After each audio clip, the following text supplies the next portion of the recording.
सभी मीडिया के साथियों को आज जो मैं एक बहुत महत्वपूर्ण जो पीसी करने का एक फैसला लिया, उसमें कुछ ऐसी चीज़ें हैं जो समाज में आगे आना चाहिए।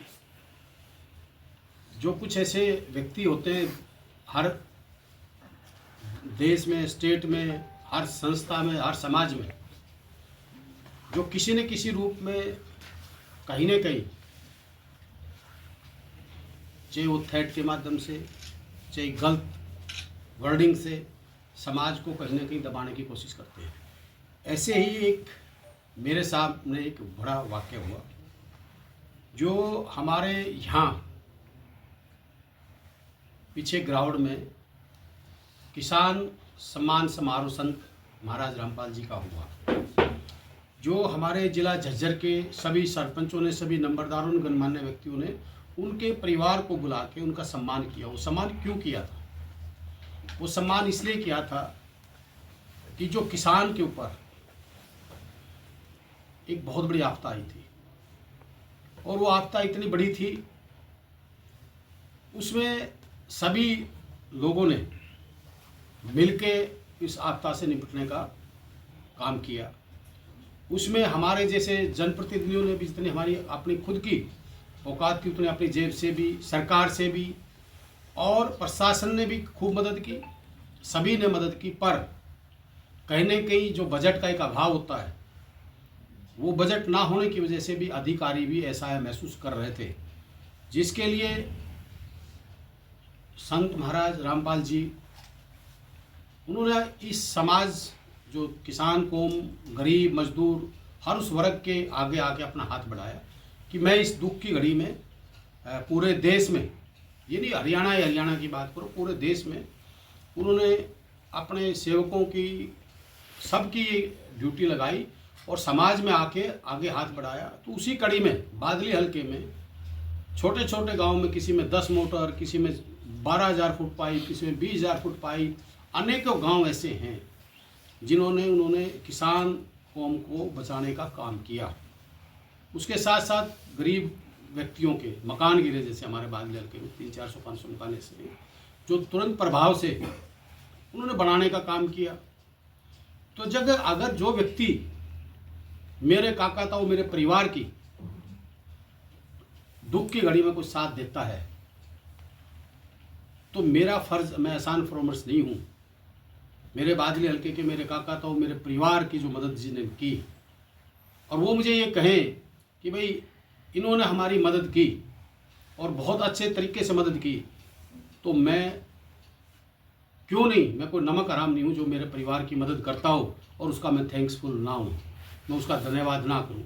इसी कड़ी में जब ये फंक्शन हुआ तो मेरे साथियों ने कहा कि जी आपने वहाँ आना है। मैं गया और मैं पहली बार, मैंने आज तक ना मैं किसी इस प्रकार के फंक्शनों में गया, ना मैंने कोई ग्रुप बनाया, ना कोई मेरा, चाहे कोई भी बड़े बड़े संत हैं, मैं किसी संत, हमारे देश में बहुत महान संत हैं, मैं किसी की भी ना कोई निंदा करता, ना कुछ शोर करता। पर ये जरूर कहूँगा कि संत रामपाल जी ने जो आगे आके हाथ बढ़ाए, जो जनता की सेवा की, तो मेरे मन में भी ये हुआ कि भाई अगर कोई व्यक्ति, देखिए, दिल से अगर सेवा समाज में करता है, तो मैं भी ये चाहता हूँ कि हमारा भी फर्ज बनता है उसका आभार, उसका धन्यवाद करना चाहिए। जो अपना कौन है जो अपने बुरे वक्त में काम आता है? अगर अपना कोई सगा भाई अपने काम नहीं आ रहा है तो अपना किस काम का है? तो आज वो समाज में हमारे लिए आगे आया। मैंने बिल्कुल ठोक के कहा कि भाई मैं आज दिल से, कोई राजनीतिक नहीं, भाई जिसने मेरा काका था वो मेरे परिवार की मदद करी है, मेरा खून का एक एक कतरा आप लोगों के लिए समर्पित है। और मैं कहीं इसी मंच पर कभी भी नहीं गया, पर मैं आज पहली बार, मैंने आज तक संत रामपाल जी का फोटो सिर्फ और सिर्फ होल्डिंग में देखा है, मैं कभी आज तक मिला नहीं, उनके किसी परिवार से नहीं मिला, किसी उनकी संगत से नहीं मिला, पर जो उन्होंने काम किया तो मैं तन मन धन से समर्पित भाव से समर्पित हूँ। जहाँ तक जो फिर उसके बाद में मेरे पास यूपी से कॉल आता है, रामचंद्र यादव अपना उन्होंने नाम बताया, कानपुर का रहने वाला था। उन्होंने जो बातें करी मैं आपको ऑडियो रिकॉर्डिंग सुना दूंगा सबको, मैंने पुलिस को भी दी है। वो कहीं ना कहीं एक तरह गलत थ्रेट, गलत बोलना, मैं माँ बहन छोरी लड़की सबकी गालियाँ देना, बम से उड़ाना, मतलब जो एक हद जो होती है वो पार कर दी। तो मैंने इसी कड़ी में फिर मैंने कहा भाई ऐसे व्यक्ति जो समाज में हैं, हम तो उनके लिए गए थे धन्यवाद करने के लिए। उन्होंने अपने आप को कहा भी मैं भी संत रामपाल महाराज जी का भगत हूँ। मैंने इससे तुरंत इनके जो यहाँ के आज बंदे थे उनसे इनका नंबर लिया जो थे कि भी ये हम तो आपके यहाँ धन्यवाद करने के लिए आए थे, क्या आप हम धन्यवाद करना आते हैं तो आप हमारे को गोलियाँ मरवाएंगे। तो इन्होंने बताया कि भाई हमारा इससे कोई लेना देना नहीं है। उसी कड़ी में मेरे पास एक हमारे हरियाणा के वरिष्ठ पत्रकार जो हमारे डिस्ट्रिक्ट से नहीं है वो आए हुए थे, उन्होंने वो बात सुन रहे थे। उन्होंने कहा कि विधायक जी एक आप नहीं हो, उन्होंने मेरे को 13 लोगों की रिकॉर्डिंग दी और जिसमें हमारे बहुत सीनियर नेता संपत सिंह जी, बहुत सीनियर नेता हैं जो सिटिंग विधायक हैं, विनोद भैना जी, नरेश शेरवाल जी, रणधीर सिंह पनियार जी और बलराज कुंडू पूर्व विधायक, सुभाष सुधा पूर्व विधायक, दिग्विजय सिंह चौटाला और संजय है, काफ़ी कप्तान चेयरमैन जुलाना है, पवन लाठर है, दलबीर किरमान है, ये काफ़ी लोग हैं जिसमें 20 से लोगों को इन्होंने धमकियाँ दी।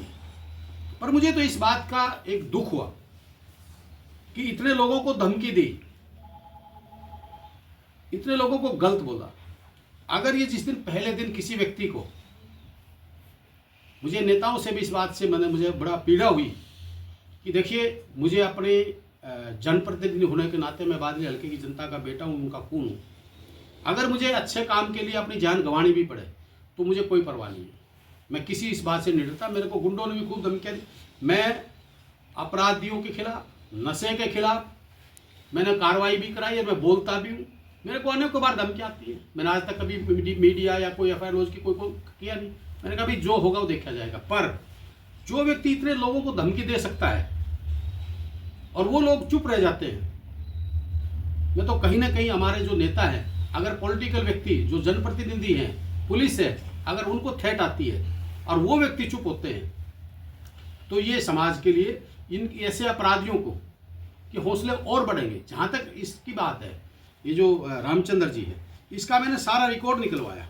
ये एक रामचंद्र ही नहीं है, इसके पीछे कम से कम 10-15 लोग ऐसे हैं जो इस गिरोह को चलाते हैं। रामचंद्र को आगे कर दिया,